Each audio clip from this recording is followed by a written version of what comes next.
Bonjour, j'aimerais vous parler aujourd'hui d'héritage. Il y a trois sortes d'héritage que j'aimerais rapidement voir avec vous. Il y a tout d'abord l'héritage matériel, puis il y a l'héritage spirituel, et enfin l'héritage personnel. Tout d'abord, j'aimerais te dire à toi qui écoutes de penser à ton héritage matériel. Josué 14,13 nous dit: Josué bénit Caleb, fils de Jéphuné, et il lui donna Hébron pour héritage.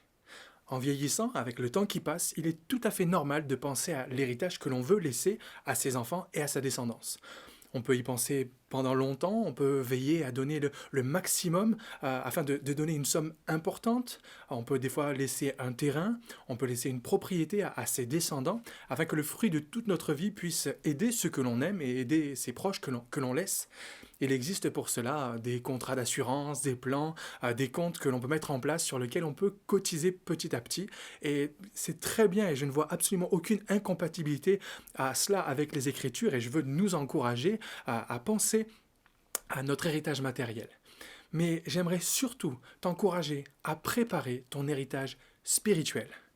Psaume 127, verset 3 nous dit: Voici, des fils sont un héritage de l'Éternel. Le fruit des entrailles est une récompense. Il y a un héritage invisible, immatériel, auquel on se doit, nous devons en tant que chrétiens de construire et de bâtir petit à petit. C'est cet héritage spirituel. Au-delà d'un nombre sur un bout de papier, qu'est-ce que tu veux laisser à tes proches lorsque tu quitteras cette terre? Il y a des héritages qui peuvent durer et même se transmettre de génération en génération, mais au bout d'un moment, il n'en reste pas grand-chose, il n'en reste même parfois plus rien. Que ce soit une somme d'argent, même si elle est investie, risque de s'amenuiser et même de disparaître lorsqu'on arrive peut-être à laisser une propriété, même si c'est un grand château ou un manoir que l'on peut léguer. Au bout d'un moment, cela demande de l'entretien, cela demande parfois des réparations, et on peut des fois se retrouver avec un héritage qui nous coûte plus que ce qu'il nous rapporte. Il existe cependant donc un héritage qui ne peut pas s'amenuiser et qui, au contraire, s'il est mis à profit, peut même augmenter, peut grandir et rapporter. Cet héritage spirituel, c'est la foi. Cette foi qui est dans ton cœur. L'héritage de la foi peut se voir tout d'abord dans ta vie, mais également dans celle de tes enfants et celle de tes petits-enfants, et même après plusieurs générations. Mais pour cela, il faut investir dès maintenant. La foi, ce n'est pas un coffre dans lequel on vient faire des dépôts de temps en temps en espérant qu'à la fin on puisse récupérer un joli pactole. La foi, c'est un héritage que nous devons semer, que nous devons planter, mais surtout que nous devons arroser chaque jour de notre vie, dans la vie de nos proches, des personnes qui sont autour de nous. La foi est un héritage actif que nous devons d'entretenir jusqu'à notre dernier jour sur terre. Si tes enfants ont vu l'œuvre de la foi dans ta vie, alors ils ne voudront certainement pas la laisser dans un coin en attendant qu'elle fructifie toute seule, mais ils voudront au contraire, à leur tour, s'en servir et en tirer des bénéfices dans leur propre vie de tous les jours, de façon quotidienne. Proverbe 22, verset 6 nous dit: Instruis l'enfant selon la voie qu'il doit suivre, et quand il sera vieux, il ne s'en détournera pas. On connaît ce verset, mais il n'aurait aucun effet et il n'aura aucun effet tant qu'on ne le mettra pas en pratique.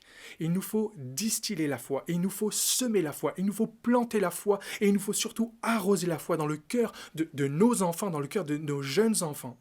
Ainsi, ils n'auront aucun mal à se tourner vers Dieu, à se tourner vers Jésus, s'ils savent que Jésus est la personne que papa, que maman, et sur qui ils basent toute leur vie et à qui ils font entièrement confiance. À plusieurs reprises dans l'Ancien Testament, surtout dans le livre du Deutéronome, Dieu parle à ses enfants, au peuple d'Israël, en disant: tout ce que vous avez vu, tout ce que j'ai fait pour vous, tout ce que vous avez entendu, tout ce que vos yeux ont vu, n'hésitez pas à l'enseigner. Enseigne-le à tes enfants et aux enfants de tes enfants. Les commandements que je te donne aujourd'hui seront dans ton cœur. Tu les inculqueras à tes enfants et tu en parleras quand tu seras dans ta maison, quand tu iras en voyage, quand tu te coucheras et quand tu te lèveras. L'apôtre Paul, dans le Nouveau Testament, en parlant à Timothée, a su également lui rappeler, et nous rappelle aussi en même temps par la même occasion, la valeur, l'importance et l'efficacité d'investir dans un tel héritage spirituel, puisque lorsqu'il parle à Timothée, 2 Timothée 1,5, il parle de Timothée en disant qu'il garde le souvenir de la foi sincère qui est en toi, qui habita d'abord dans ton aïeul Loïs et dans ta mère Eunice, et qui, j'en suis persuadé, habite aussi en toi. Cet héritage, tu peux même le communiquer, tu peux le partager, tu peux le donner aux autres, même s'ils n'ont pas de lien de sang avec toi. Puisque l'apôtre Paul, dans sa première lettre à Timothée, chapitre 1, verset 2, il parle à Timothée. Il décrit comme mon enfant légitime en la foi, que la grâce, la miséricorde et la paix te soient données de la part de Dieu le Père et de Jésus-Christ notre Seigneur. Alors n'hésite pas, n'hésite plus, investis dans la vie de tes enfants, mais également dans la vie des personnes qui sont autour de toi.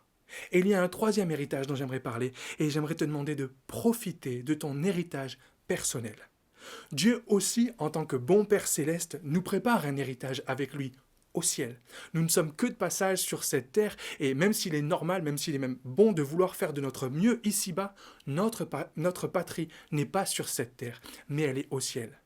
1 Pierre 1, verset 3 à 4 nous dit « Béni soit Dieu, le Père de notre Seigneur Jésus-Christ, qui, selon sa grande miséricorde, nous a régénérés pour une espérance vivante par la résurrection de Jésus-Christ d'entre les morts, pour un héritage qui ne se peut ni corrompre, ni souiller, ni flétrir, lequel vous est réservé dans les cieux. » En attendant de pouvoir recevoir notre part, notre portion, c'est-à-dire de vivre avec Dieu dans le paradis pour toujours, Jésus nous a envoyé une première portion, le Saint-Esprit.